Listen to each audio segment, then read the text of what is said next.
use Chrome because it does work best. And please try refreshing your page if you can't see or hear stuff. So welcome everyone. It's such a pleasure to see so many of you all over. So where are you all from? Because I'm seeing a lot of countries. I see Milan, Poland, Thailand, Ukraine, Pakistan, Turkey, Uruguay, Mexico, Spain, Mumbai, and India as well, Morocco, Ecuador. Welcome everyone.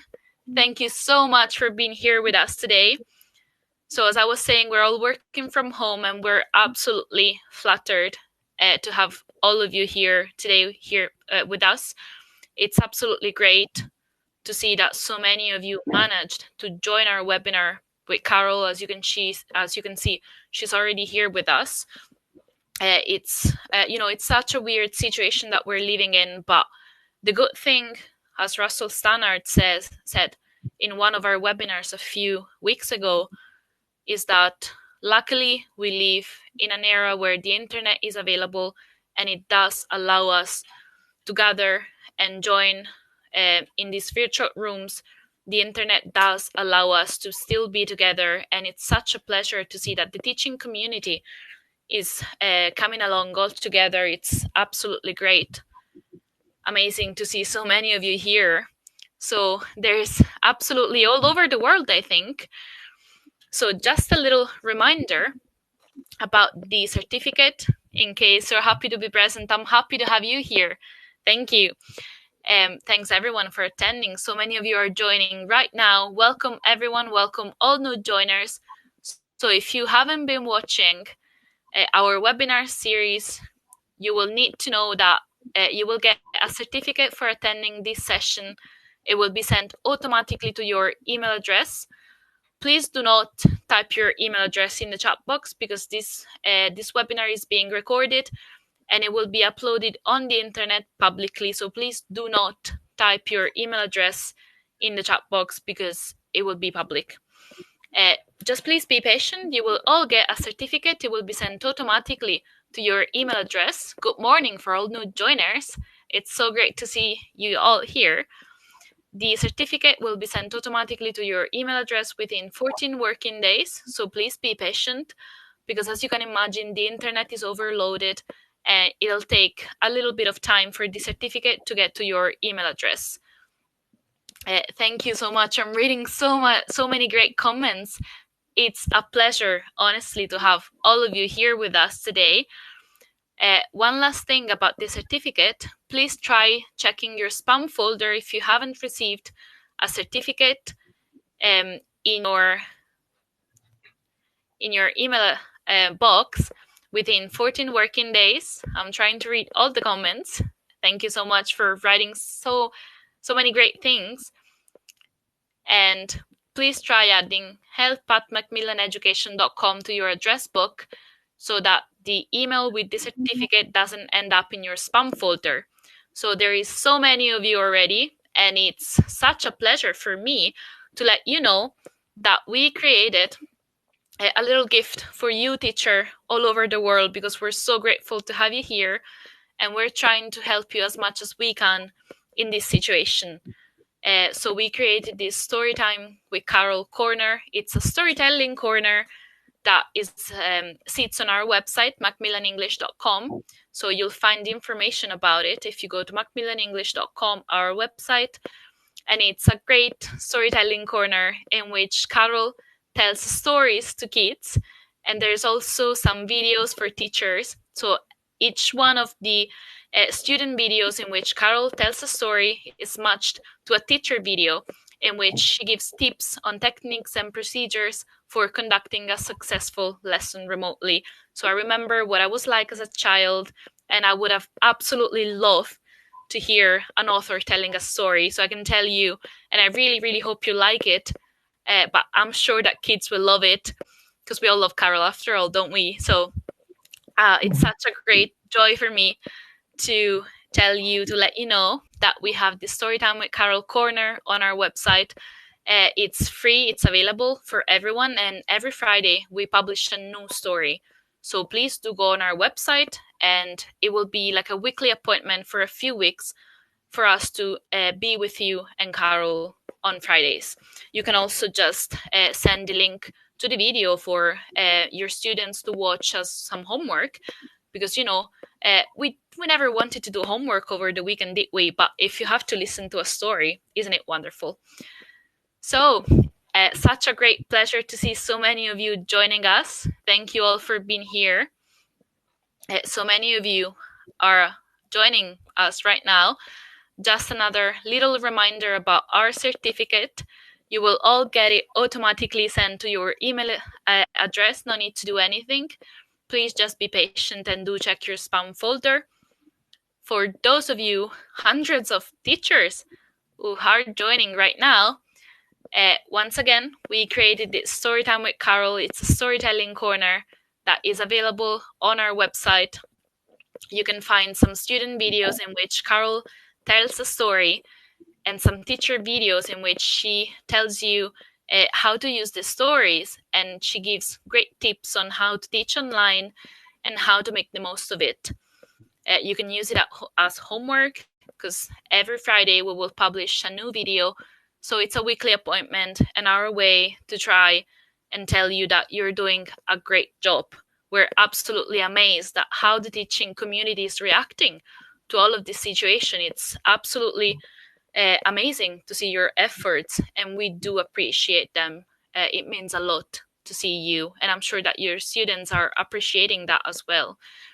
So before we go on, a little explanation how this session is going to work. So as usual, I'll hand over to Carol very soon, and then she'll do her session. She'll speak for about 45 minutes, and then we'll have a little Q&A at the end. So if you have any questions, please do type them into the chat box, and I will make a note of them and ask them to Carol at the end of the session. If you want to rewatch this session, or if you think that some of your colleagues may be interested and they didn't manage to attend today, all of the webinars will be available as a recording on our website on macmillanenglish.com/webinar archive. So if you go to our website and then the webinar archive, you will find the recording of this session, and you can share that with your colleagues and everyone you think might be interested in rewatching this session. Everything will be available on our website. One last reminder about the certificate, because so many of you are arriving right now. Welcome, everyone. Thank you for being with us. My name is Federica. I'm about to hand over to Carol, and I know you're not here to listen to me. The certificate will be sent automatically to your email address. No need to do anything. Just please be patient and do check your spam folder. But without further ado, Carol Reed doesn't really need any introduction, because she's an absolute star of the ELT world. But for those of you who need a refresh, she's an ELT expert. She's been a teacher trainer, an academic manager. She was the president of IETFL. She's a really successful author. She wrote our series, Tagger Time, and she also wrote our new series, Wheels, which is available all over the world globally. And she'll talk today about how to include games and plays into our ELT classrooms, and how to engage children with games and plays. So over to you, Carol. Welcome for being here with us, and welcome everyone who is joining right now. Hi, Carol. Thank you. Hi. Thank you. Thank you very much, Federica, for that lovely introduction. And it's wonderful to see all of you here from so many different countries. Good morning, good afternoon, good evening. It's really fantastic. And play, of course, is an integral part of mainstream early learning programs. It's natural to children.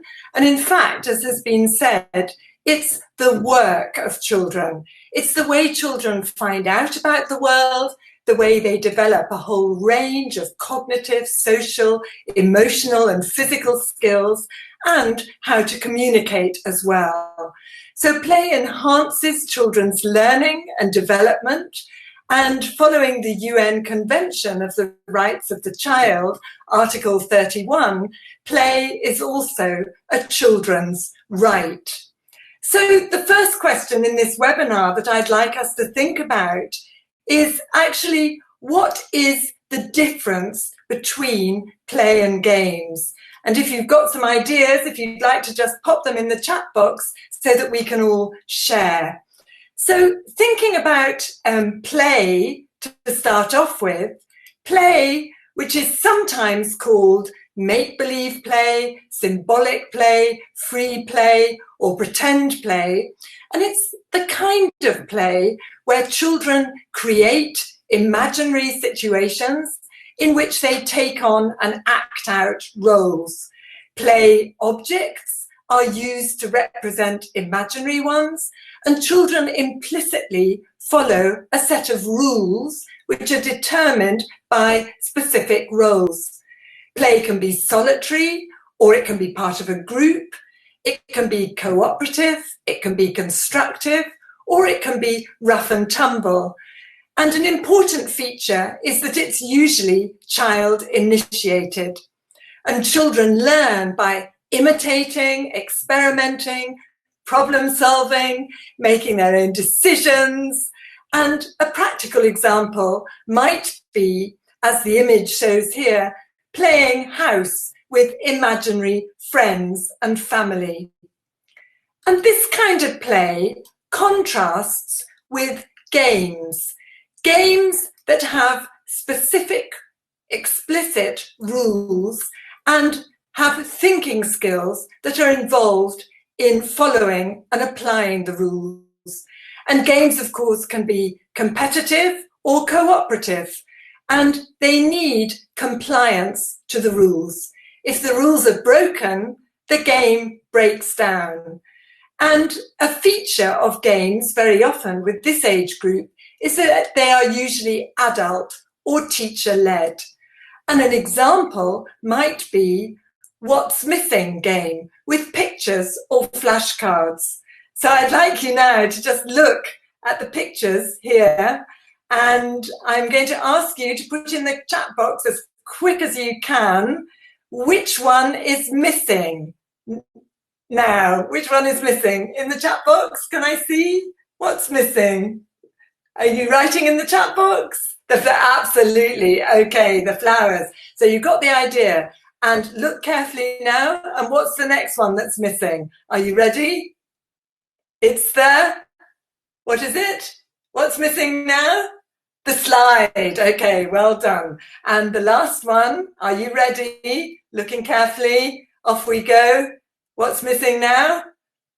The trees. Okay, fantastic. And actually, notice there, by the way, how I color-coded the covers of the pictures as a visual clue to remember them. So, in free play, roles are explicit, but the rules are not. The rules can be changed, and it doesn't upset the play. In games, the rules are explicit, and an important characteristic of the interaction. Following the rules is essential, and initially, children often need adult support to do this. For example, learning the rules of a board game in order to be able to play independently. So play and games are both different, and they both have an important role to contribute to key developmental goals in building children's English language skills as well as their overall development during the pre-primary years. So actually, what are some of those key developmental goals? And I'd like us to just now have a brief look at 7 of those goals. And the first goal that we're going to start with is the goal of developing symbolic function. And symbolic function is essentially the ability to use objects, actions, words, and people to stand for something else. For example, a cardboard box is a house, or you put on a mask and you're a tiger. And following Vygotsky and social constructivist theories, this paves the way for refining everyday concepts and learning literacies based on the use of symbols in reading, writing, maths, and music, of course. And children need lots and lots of opportunities to develop symbolic function. The next goal, the next key goal that I'd like us to look at is the goal of moving from concrete to internal thinking. The move from children's thinking being dependent on physical objects and visual images, including letters and numbers, to being able, if you like, to think inside their heads. So, for example, children first of all do a puzzle by physically manipulating the objects. And by the end of preschool, they can visualize and manipulate the objects in their mind. In kindergarten, the importance of support of objects and visual images is absolutely crucial to enable children to develop the ability to perform the act of abstraction. The next key developmental goal that I want us to look at is developing the imagination. The imagination in terms of generative mental activity in which children invent new ways of thinking about all kinds of things. With imagination, things can be changed and manipulated at will to explore possible outcomes and solve real problems and issues. And imagination, of course, gives us the basis of creative thinking, and it needs to be opened up rather than shut down by narrow, form-focused work. Another key developmental goal in the preschool is to do with self-regulation. And what self-regulation refers to is children's ability to act in a deliberate, planned manner, gradually learning to think before acting and to control their emotions rather than have a tantrum as a toddler does. And self-regulation means that the child can do things with or without the presence of an adult. If you like, it's the beginnings of autonomy, and it's also fundamental in the development of attention and concentration. Another key goal in these early years is to do with the development of positive values. Positive values towards yourself, the children's own competencies, towards others, and towards the environment. And of course, with values education, it's really important to start close to the child's world. So it's to do with things like recognizing the importance of being kind, of being helpful, of making an effort, of being tidy, and so on. And the sooner we start with positive values education, the more likely we are to lay the foundations for responsible citizens in the future. And the next key development goal for us to look at is to do with motor skills. And of course, motor skills covers two main areas. We have gross motor skills. So for example, children learning to hop, to jump, to walk on tiptoe, to be coordinated physically, and fine motor skills to do with writing letters and numbers. And this kind of physical development and the development of motor skills also underpins the way children learn and develop in other areas as well, including the seventh key area that we're going to look at, which is, last but not least, pre-literacy and pre-academic skills. Children's developing ability to focus attention, to concentrate, to self-regulate, as well as a range of reasoning and cognitive skills, and the development of memory, of deliberate memory, and fine motor skills, and also, of course, the development of symbolic function in the recognition of numbers and letters. So these are key child development goals, both in children's overall development and education and in language teaching. And the next key question is, how do play and games contribute to these goals? And they both contribute in very important but slightly different ways. So let's have a look at that now.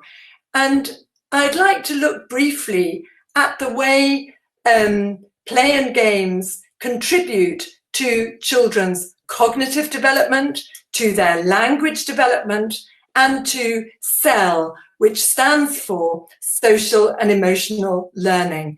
And they both contribute importantly, but rather differently. So let me just highlight a few things. So, for example, in terms of cognitive development, free play develops children's ability to think creatively and flexibly for an extended period. It also develops symbolic function. In other words, children's ability to use things to stand for other things. So to pretend that a ball is an apple, to pretend that a box is a phone. And as we talked about earlier, this development of symbolic function underpins literacy and numeracy development. And games with rules contribute also to children's cognitive development, but in rather different ways. So, for example, through games, children actually learn to be able to follow instructions. So apply the thought processes to carry out the instructions to play the game. And similarly, games develop very specific cognitive skills. For example, logical deduction, matching, memory, or visual observation, as we saw in the What's Missing game a little earlier. In terms of language development, free play offers a context for children to take risks and communicate using their whole language repertoire. And this contrasts with games with rules that tend to focus on the specific learning of vocabulary and language structures and offer opportunities for repeated practice. And our third area, social and emotional learning, free play offers opportunities for children's social development, for listening, for turn-taking, for cooperating, for developing empathy. It also offers opportunities for rehearsal at managing emotions and conflict, and gives children an opportunity to develop autonomy and responsibility. Games with rules also contribute to children's social and emotional learning, but in a quite different way. Games provide experience with emotional issues, for example, resilience in the face of emotional setback if you're not doing very well at a game, and also coping with temporary failure, perhaps when you lose a game. And games also give an opportunity for children to learn the emotional mindset and social mindset that is needed to conform to rules and norms, and also to learn about the concept of fairness and to learn to respect that. So both play and games contribute to children's development and language learning language learning in general, as well as English language learning, in important ways. However, I think it's true to say that in an English language teaching context, the main focus tends to be on teacher-led games with rules rather than child-initiated play. And I think there are a number of very understandable reasons for this. For example, free play is much more likely to be in the mother tongue or shared language. And I expect you may already have thought about this. And if we're language teachers, you know, is that a good thing for us to be encouraging? The second thing, that our lessons are usually very short and we feel a pressure that they need to be used for direct teaching and input. We're following a syllabus, we're following a course book, we've got to get through it and so on, and we feel we just don't have time. A third point here is to do with children themselves, that actually in free play, some children who maybe are shyer, who don't want to play with others, they may be excluded or they may not want to participate in free play. And of course, us as teachers, we have a duty to be inclusive and make sure that everyone is involved. I think similarly, as teachers, we may feel, I know I would, a concern about management and control, that it may be difficult to control a class of however many children we have just playing freely. And the last point here, which I think is most relevant to us now in the context that we're in, that free play is actually not possible in an online context. And most of us at the moment are either teaching online or sending children work to do at home, and free play is not going to work in that context. And so, given that this is an overriding issue for all of us at the moment, I would like us now to actually have a look at 4 areas of games which use different resources that you can play with your preschool children online, and which will help you to keep children engaged and learning. And I think the important thing to say at the start of this, and we're all in this together, and actually what we know how to do this in our classrooms, we know how to teach. And the most important thing for us to do at the moment is to think of our face-to-face practice and how we can adapt what we do in our face-to-face practice online. And so I'd like to look at 4 areas. And the first area is to do with using puppets. And I think one of the things that we notice is that when we're teaching online, one of the things that's really hard for children is that they miss the physical presence of their teacher. And of course, you can make up for that in lots of ways, by your warmth, by your enthusiasm, by finding out how they're getting on, by personalizing learning. But a puppet is very helpful in helping you to create a warm and effective learning climate. That the puppet becomes the children's friend. The puppet has feelings and can be happy, sad, cold, tired, etc. And over the years, I've used all kinds of different puppets. Some of them are in that photo. I took a group photo of my puppets. I've used finger puppets, pencil puppets, oven glove puppets, sock puppets. The point is, they don't need to be sophisticated. The important thing is that your puppet has a name and a personality, and that you make sure that the puppet shows interest and affection for the children.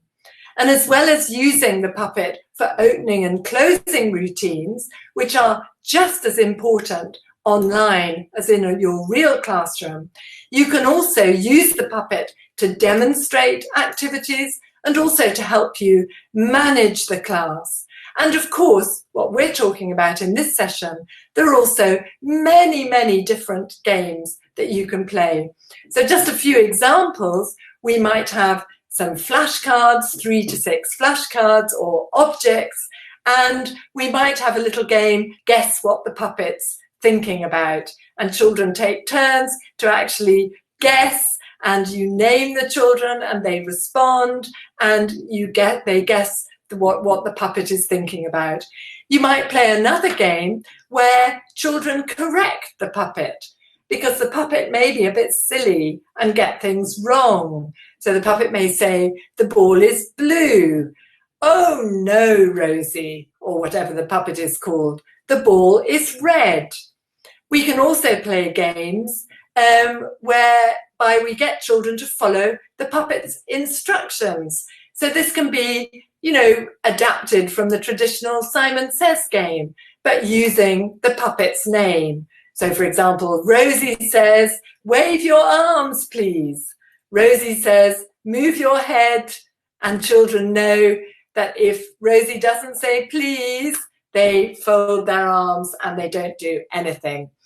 And another game we might play is if we have a bag, a feely bag or the puppet's bag, to actually guess what's in the puppet's bag.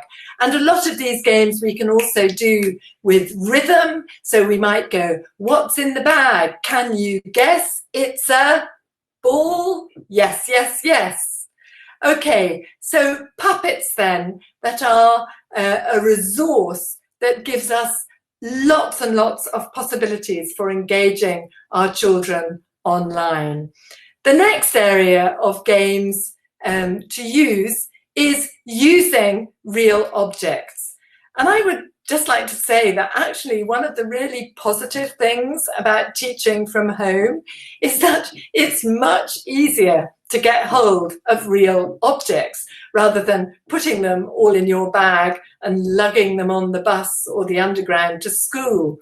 And you can play many different games. For example, you can play a little simple guessing game. So are you ready to do this now?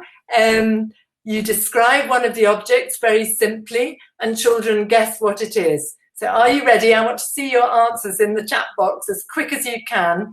You can eat it. It's yellow. So what is it? Yes, thank you very much. Okay.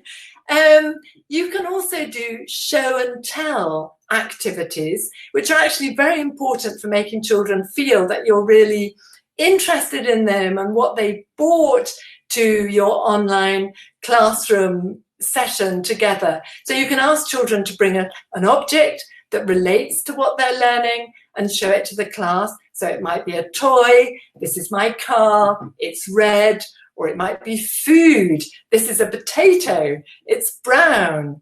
And children can also show their items, if they've got their video on, show their items very quickly, and others take turns to guess what they are.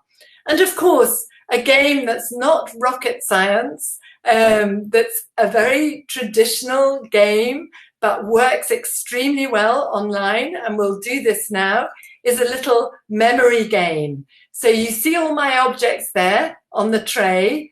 I hope you can remember them all. I want you to see if between you can name all 10 items in the chat box now. What's on the tray? Pizza, brilliant. Apple, banana, chocolate, cookie. You're brilliant. Yes. Okay, absolutely. Yes, lovely, fantastic. You've got it. You're super. What a lovely, you collaborating to do this activity. Fantastic. Okay, so you can check your answers there. So real objects then that provide us with a range of resources for keeping our little children engaged and learning online. The next area that I think is important for us to look at is games with actions. And I think the important point to say here is that just as in a real classroom, children can't sit in front of a screen for long without doing something else. And so games with actions give children a physical break. And this is just as important online as it is in real life. So, for example, with the image that you've got here, I might say the colour that children know, the colours, and children name and touch that part of the body. So, for example, you can do this at home, although I can't check, okay? I say red, and the children go head, okay? I say blue, and they go arms, for example. We can also play an action game, a kind of Simon Says game, using the puppet, as we talked about before, or we might also do a cumulative action game. Cumulative, whereby the actions get repeated and added to each time. And this also can be made rhythmic. So, for example, we might say, move your head. I hope you're all doing this at home. Move your head and your feet. We could even clap. Move your head and your feet and your arms. Move your head and your feet and your arms and your hands. Okay, lovely. So actually getting that rhythm going is also a good way of keeping children engaged. And we might also do a magic spell rhyme. And here I've got my witch puppet to show you, okay, to get children to use mime and actions for other vocabulary, so not just parts of the body. And this little rhyme goes, the witch says, abracadabra, listen to me, you're a, and then she turns away, butterfly, 1, 2, 3. And the minute she turns back, all the children are showing you that they're a butterfly. Okay, so games with actions then that we can do online, but is of course adapted from our face-to-face classroom practice. And the last set of games that I want us to have a look at is, and if you use these, they're incredibly useful, using mini whiteboards. And as you can see here, I at the moment don't have a real mini whiteboard, so I've made one using a plastic envelope and putting paper inside, and then with washable whiteboard pens, I can draw on the plastic and clean it. And children can make these at home as well. And it's a fantastic way of getting children involved in doing things during lessons, in developing their manual skills, in personalizing learning, and giving them an investment and ownership of learning. So we can do some very simple things. For example, we can do show and tell kind of activities. So children might draw a picture, for example, a pet they like, or from a story or the unit of work that they're doing. And they then might show and tell the class, I like the cat. Or we might have a guessing game where we guess what one child has drawn or likes. Do you like the cat? Yes, I do. No, I don't. We might use our mini whiteboards for a picture dictation, where we dictate a picture that is relevant to a unit of work or a story. And we might also include colours with that if children at home have got washable colour pens that they can use on their whiteboards. And it's also a good idea for you to have your own whiteboard as well. And you can use this to draw a picture to introduce a topic or story. And children love guessing what you're drawing. And they also find it very funny when they see that you can't perhaps draw very well. So you can use it to introduce a topic or story. You can also use it to revise vocabulary, and children guess what you're drawing.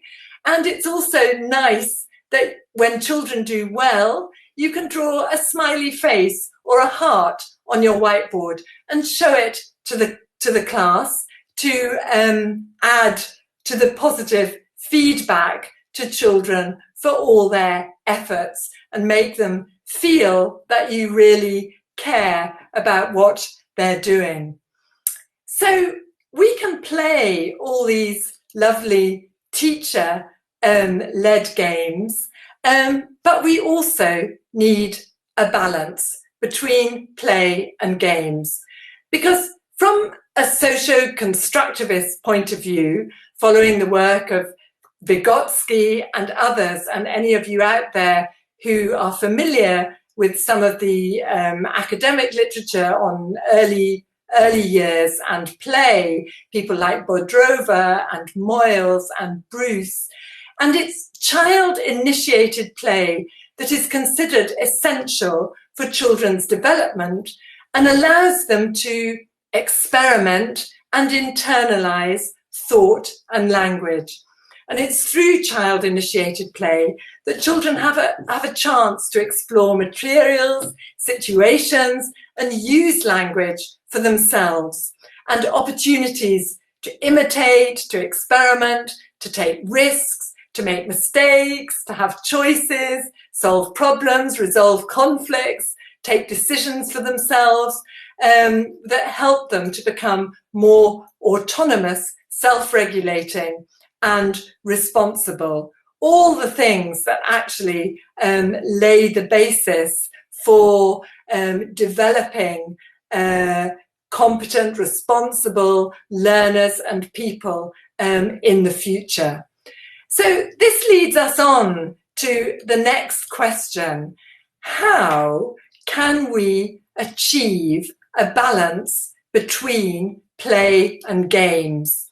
When we're working as we are now online, or whether when we're back in our classrooms and working face to face, or whether a mixture of both, which who knows may be the way forward.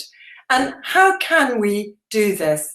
And it seems to me that the answer is essentially through the creation of formats. And here I'm very much using and building on the work of Jerome Bruner that some of you may well be familiar with. Formats is his term. And so just take a moment now, I'm not going to read it out, but just take a moment to read that definition on the screen. So formats then are essentially repeated, contextually based, interactive conversations, games, dialogues, routines and exchanges that we use on a regular basis, actually almost all the time in class. And through repetition of formats, children become familiar with the language and procedure involved, such as exactly in the kinds of teacher-led games that we've already talked about. And when these formats are combined with regular opportunities for free play, children naturally tend to use the familiar language and procedure of the format in their own independent, playful, and creative ways. In other words, all the activities and games and routines that we use in our lessons over and over again. For example, at some point, we may play a flashcard game like What's Missing with every lexical set we introduce. And rather than this being boring and repetitive for children, they love that ritual of repeating these games. And more importantly, they provide a model and scaffolding, in Bruner's terms, closely circumscribed formats, for children to then be able to improvise and develop their own creative versions during free play. Now, formats in Bruner's terms consist of a structure, roles, and a script. And your role in this process is a mediator in actually creating the structure, the role, and the script, and engaging children in repeated play-like activities in which children join in, memorize, internalize, and subsequently use in their own free play. And we've seen lots of examples of this already. Guess what's in the puppet's bag, what's missing, and so on. So the teacher prepares and equips children with the language they need for their own independent play. And when the independent play happens, the teacher also, and these are the arrows at the bottom here, the teacher gets feedback from how the children are learning, and this feeds in to the evaluation process and of how effective that you're being. So actually, how do formats work in practice? And let's have a look, and you'll actually see that this is very much the kind of practice that we've already talked about in all those teacher-led games with puppets, mini whiteboards, real objects, and so on. Let's have a look, though, at two examples. So the first example, an action game using a puppet. And you can see there on the left the structure. Now, what Bruner means by the structure, what he calls this, is a set of realization rules by which the game is managed. So basically, what essentially that means is basically the procedure. So actually the process you go through as you do the activity. The roles, the teacher and the puppet in this case also have different roles. So the teacher puppet leads and the children follow. And the script for the interaction, in this case, it's a little action rhyme. So it goes, follow, follow, follow me, walk, walk, walk, 1, 2, 3. Follow, follow, follow me, jump, jump, jump, 1, 2, 3, and so on. So you can see it's a very closely circumscribed, scripted interaction. Let's have a look at another example now, and one in a way that we've already talked about with Guess What's in the Puppet's Bag. And here we can see that the structure is the teacher puts objects in a feely bag, starts taking one out, or the puppet can take one out without the children teaching, and then the children guess. So the roles there, the teacher leads and the children guess. And the script in this case is, what's in the bag? Can you guess?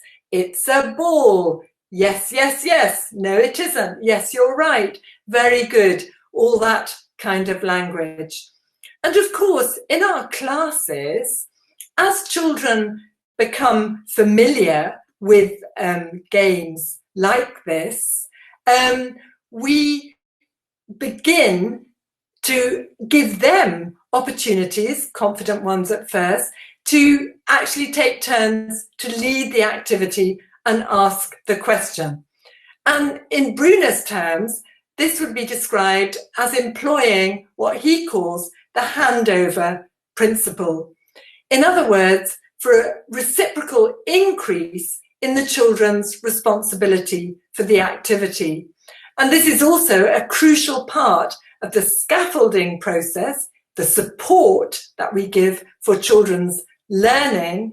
And so children are increasingly able to play in an independent way as you step back. And of course, that's often the aim of what we do in our classes.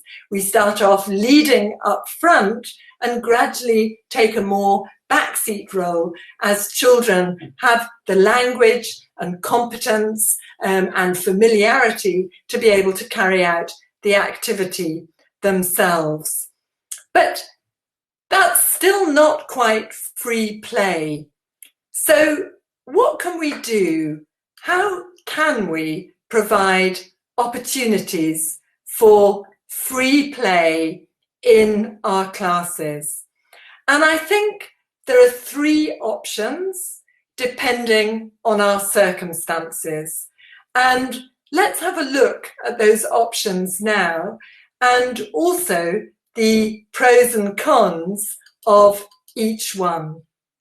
So to start off with, English learning areas.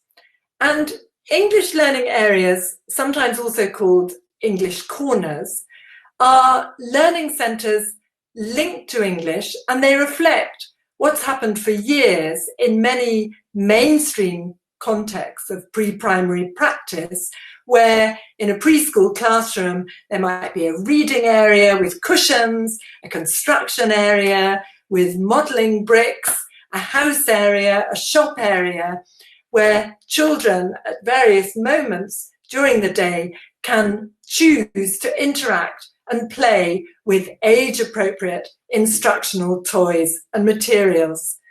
And an English language area, if you're having an English area as well and adding to that, it needs to be resourced with materials that reflect what children have done in the class with their teacher. And the importance of this is that this triggers children's memories of what they've done in a teacher-led activity. So it can include things like flashcards, the puppet, story cards, small picture cards maybe that go with the story. It might also include a tablet and headphones to listen to particular songs. And the idea is that an English language area provides opportunities for children to play and experiment with familiar resources and to interact with their peers in an autonomous, child-led way. However, there are real problems of using English language areas for English language teaching, because these English learning areas happen outside your class time or lesson time. They need the close collaboration with the class teacher and their buy-in, if you like, to the value of having an English learning area.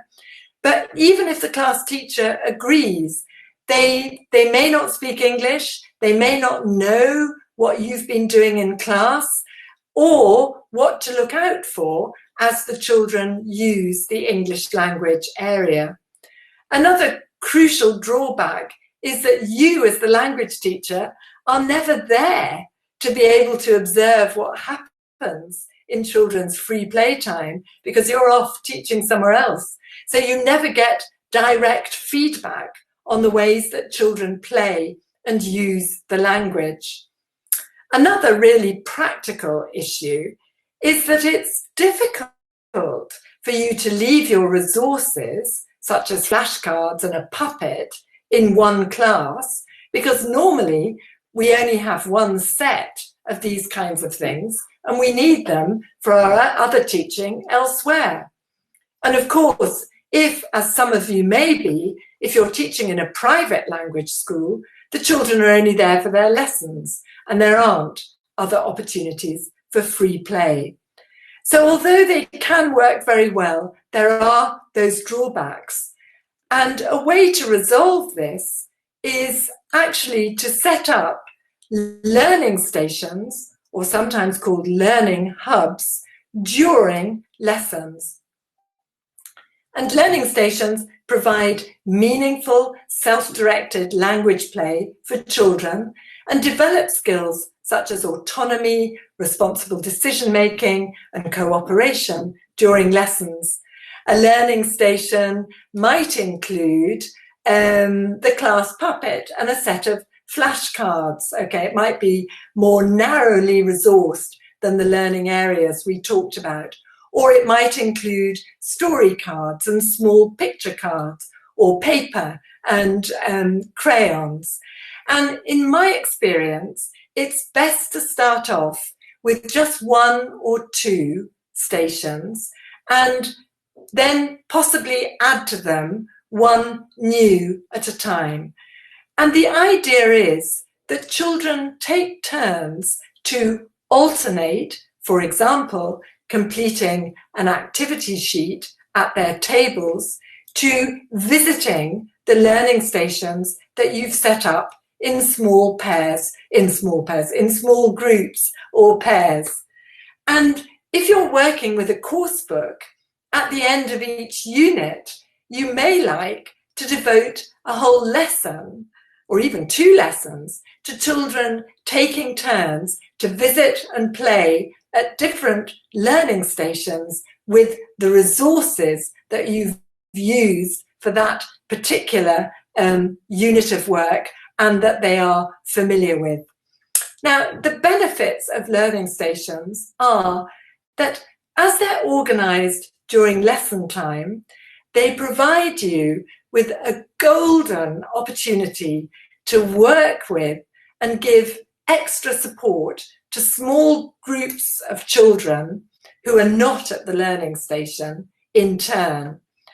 It's, I would say, of key importance for you not to interfere with children's play at the learning stations.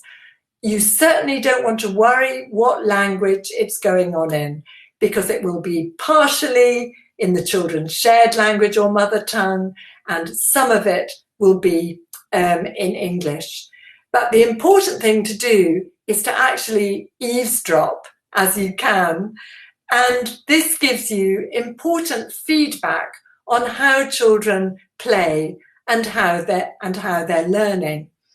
The time is obviously limited by your lesson length, and children may not have more than 5 minutes or so at a learning station.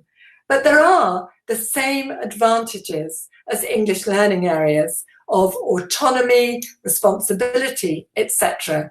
And you yourself can observe how children tend to, and it's really wonderful the way this happens, because they tend to replicate activities that they've done in class. Okay, so if they played the What's Missing game, they will do it with the flashcards and the puppets. They tend to use chunks of language that they've learned, so they will say very good to each other and things like that. They tend to correct and help each other. In other words, they tend to scaffold each other's learning, and they also can be very strict with each other if they get it wrong. And from what I've seen over the years, one of the favourite activities of children at learning stations is playing the teacher. So they take turns to take the role of being the children and the teacher. Well, of course, at the moment, it's all very well to talk about English learning areas and learning stations, but we can't do any of that at the moment because we're not at school and we're working online. And so this, I think, is an opportunity for the third option here. And the third option is actually in the home. And so this is an opportunity for us to communicate with parents at home. So actually parents understand the importance of providing children with opportunities to play with the resources or similar ones to those that you've used in online lessons, with their whiteboards, for example, with different objects, with pictures and so on. And children to either play on their own or possibly also with siblings. There's nothing like older siblings taking the role of the teacher with their younger brothers or sisters. And that, in a way, is how, at the moment, we can provide this bridge between our teacher-led activities and formats during our online lessons and opportunities for taking it away from the classroom and using it in the children's own real play. So children need repeated exposure to formats in teacher-led activities and games, dialogues, songs, routines and stories. We've only been talking about games and play today, but it applies to all these things in order to build children's confidence and ownership of language and to enable free play to happen in a child-initiated way.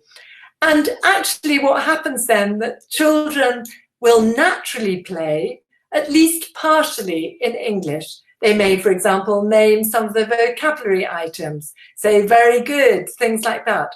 It's bound to be a mix of languages, but that is also totally natural and is not something that we should interfere with. But it is the process of children gradually taking on the ownership of language and internalizing it.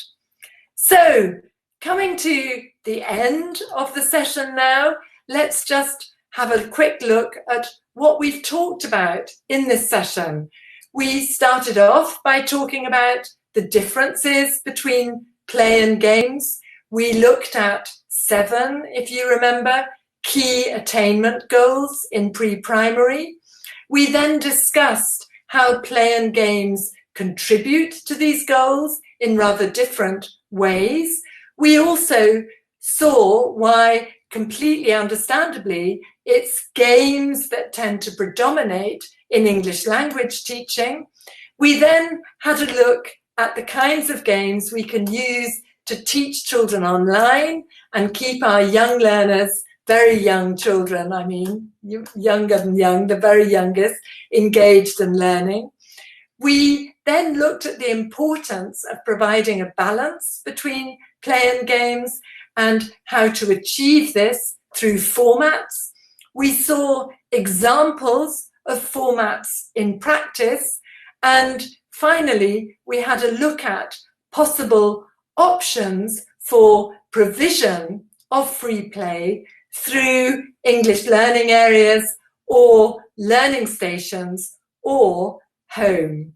So I guess my final message of this session is use a balance of teacher-led activities and games with opportunities for child-initiated play, for enjoyable learning and successful results.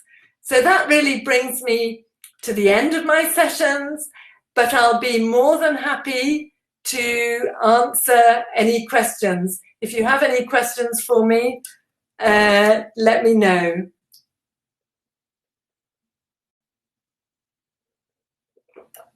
Any questions there in the chat box? Thank you very much. Lovely comments, thank you. Thank you so much, everyone, for attending, and thank you, Carol, for a great session. The comments are going so quickly, I can hardly see the questions. Can you hear me, Carol? Are there any questions? Federica, have you found some? Yeah, can you hear me? So if you can hear me, It's amazing. It's going so quickly, I don't have a chance to see them. Yeah, it's definitely running very fast. So if you can hear me, Carol. Yes, I can. Great. I've got a couple of questions that popped up a few times, and I think they can relate to each other. So they were, what would you advise to teachers who have children who don't want to play or are a bit unresty and can't really sit still for a little time? How would you engage them? I think you have to try to use as much variety as possible. I think the key is no obligation. I think with little children, the secret is to lead them. You know, that saying, you can lead a horse to water, but you can't make it drink. I think that is the same with very young children and language learning, and that actually that will be counterproductive. So you need to use a range of resources, because different children are attracted by different elements. So it may be, you know, a movement game that attracts, it may be music, it may be story. I think you have to, you know, try different ways, and no obligation. I think at this age, if children are really resistant to coming to a session online, it probably shouldn't be obligatory. But the key thing would be for you to make it so attractive and so fun, and to convey the warmth of your care and interest for the children, that they actually want to be there. Thank you. There's another question that I think is links very well to this one, and it was, how often do you think games should be changed in order to keep students engaged? Well, I think the younger the children are, the more they need to be changed. I mean, I used to have a thing for myself when I was teaching, you know, 30-minute lessons with 3-year-olds, and I used to think, actually, I need a different activity for every minute of the class. So perhaps that's exaggerating a little bit, but the truth of the matter is that young children have very short attention spans, and so there does need to be a lot of variety. This is not to say that when their interest is engaged, they can actually focus for quite a long time. But I think you do, yes, you need lots of ideas up your sleeve. And the secret always is to stop playing a game while the children are still loving it, you know, because then they want more. And if you go on that bit too long and they want to do something else, then you've lost them. So always stop at the top of that curve where they're still having a great time. Thank you, Carol. Another question was about how to start engaging children with reading, especially through games, when they're at their very first stage of approach to reading and writing as well. I think this is a very good question, and I think I would also want to do it through in a game, in a ludic, a play-like way. So, for example, you know, we might do, just off the top of my head, you know, a bingo game using words or short sentences instead of pictures. And so this would actually naturally engage the children in reading, but in a context that is not like a chore and something that they have to do because it's a game that they're going to be playing. So I think I would want to try and do that. Thank you. So if you have any more questions, do type them into the chat box, because I'm reading them all and I'm asking them to Carol. So there's Gonzalo, who's asking for a few tips. Yeah.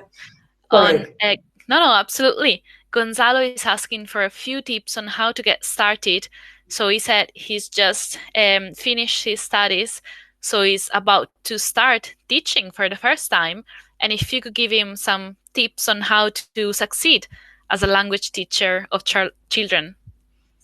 Okay, well, are we talking about succeeding as a language teacher of children online or in real life? I mean, I think, the main fundamental tip is to have to value your children, to recognize the learning potential of all of them, and to tune in to where they are, because it's only by tuning in to where the children are that you can then lead them to another place. Because in a way, you're a bit like the Pied Piper of Hamelin, except you're not leading them into a horrible cave, but you want to find the music that they will follow. And it's by listening to the children that you find that. So that would be a main tip. Thank you, and good luck, Gonzalo. Well done for finishing your studies.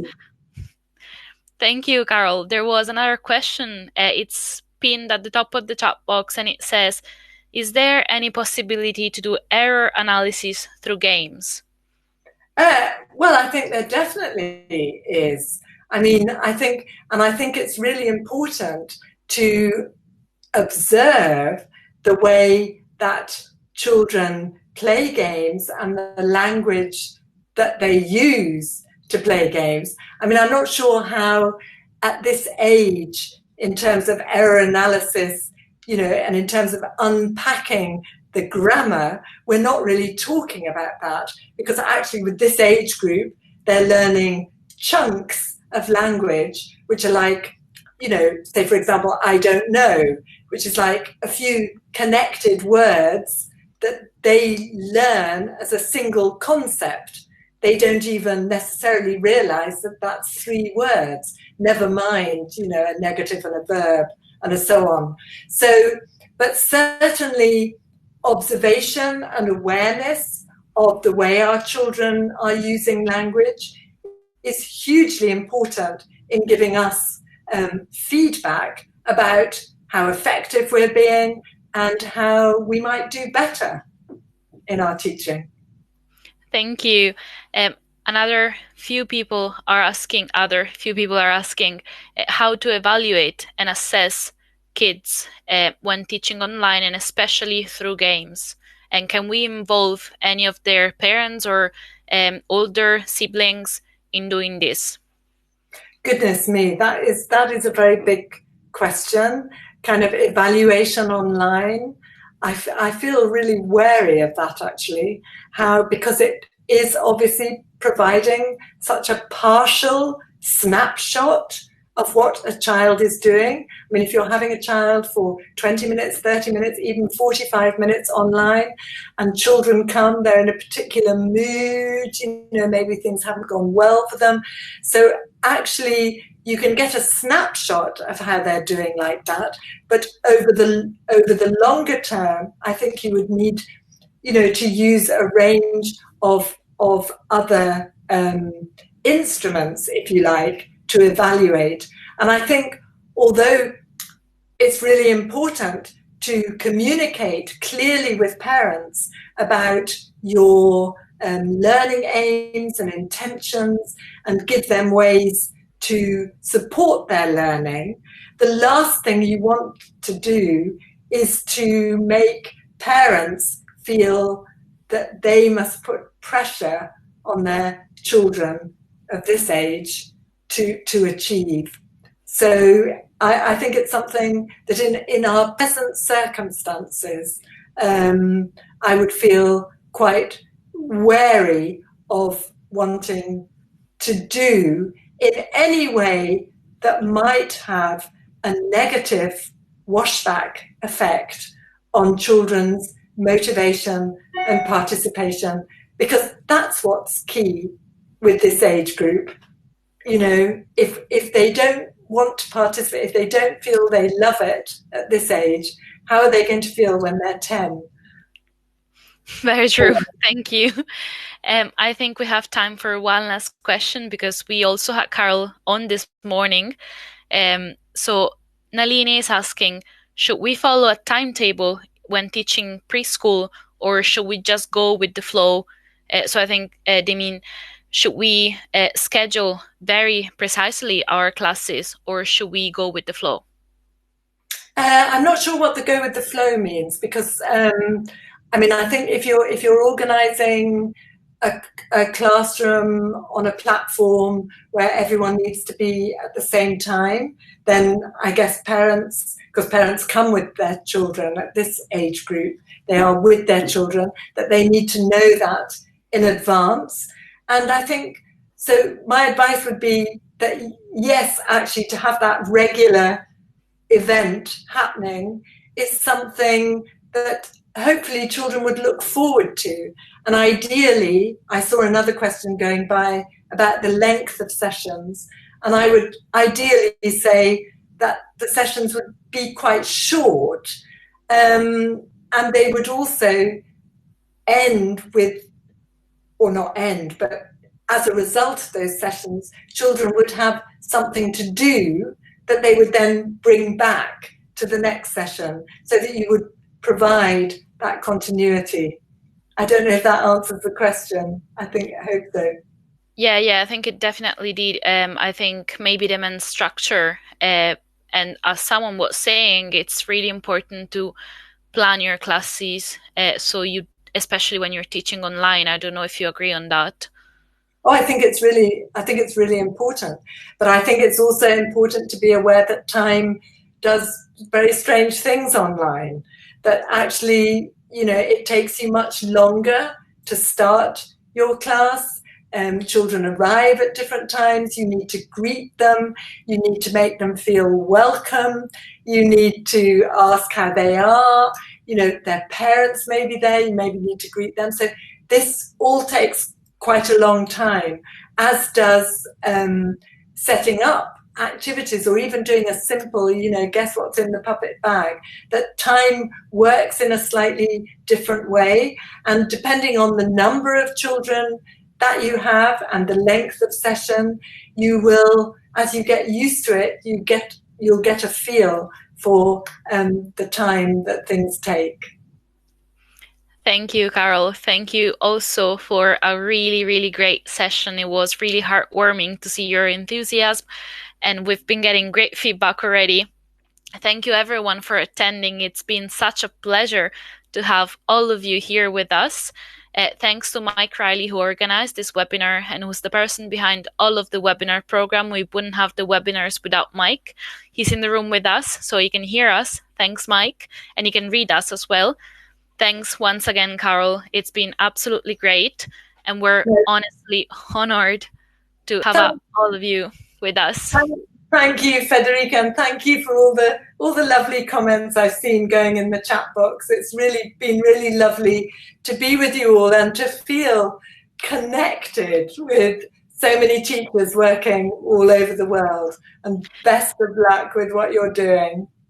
Exactly. Bye for now. Yeah. Bye, Carl. Thank you again. Thanks, everyone. We are living through strange times, but as Russell Stannard and Carl said during our webinars, we are in this together, and this is possibly kind of a good time to be having to have to connect, because we have a really powerful internet, so we're able to connect, and the teaching community is able to still come together. And we really, really appreciate all of you making the time, because you must be so busy. We know you are making such an effort, and we really, really appreciate that. Thank you so much. And a little reminder about the certificate. You've been asking about it. You will all get a certificate which will be sent automatically to your email address. You don't need to do anything. You just need to be patient, please, because as you can imagine, the internet is overworked at this moment. So it will take a while for the certificate to get to your email address. Please do check your spam folder and try adding help@macmillaneducation.com to your address book to prevent the email with the certificate from ending in your spam folder. And I'm really, really happy to let you know that we created Storytime with Carol. It's a storytelling corner which sits on our website at macmillaneNglish.com. It comprehends some student videos in which Carol tells a story, and some teacher videos in which Carol explains how to use the student videos, and she also gives tips on how to teach online and how to engage really young learners when teaching online. So we're publishing a video every Friday. It's our weekly appointment with you, our way to wish you a good weekend. And it's also great if you want to use these videos as homework for your students, because it's something really pleasant, really, really enjoyable to look forward in the weekend, at the weekend. So thank you all for being here with us. And if you liked this webinar, please do attend our next ones. So we have a webinar next week on the 6th of May. Katerina Protsenko is going to be talking about feedback that empowers. So how to get feedback so that students are empowered by the feedback that we give. The next day, on 7th of May, Chia Suan Chong is going to talk about how to support our students' well-being in these difficult times that we're living. And then on 12th of May, not the 6th, that is my typo, Laura Patsko is going to explain how to make online classes more active and interactive. So yes, Fatu, Laura's and Chia's classes are definitely for adults, and I think Katerina's too, definitely. These are all things that you can apply to all segments. So please do join us in our next webinars. You can find the registration link at the bottom of the screen, macmillanenglish.com/webinars. And you can find the recording of this webinar if you want to share that with your colleagues in our webinar archive on our website, macmillanenglish.com/webinars archive. Everything is on our website. You can also type stuff in the search bar if you're not sure of how to get there, and you can share that with your colleagues. The recording of this session will be available in a week, and that's how you can watch this session again. And one last thing, thank you so much for having been with us today. It's been such a pleasure. Thanks, everyone. Bye.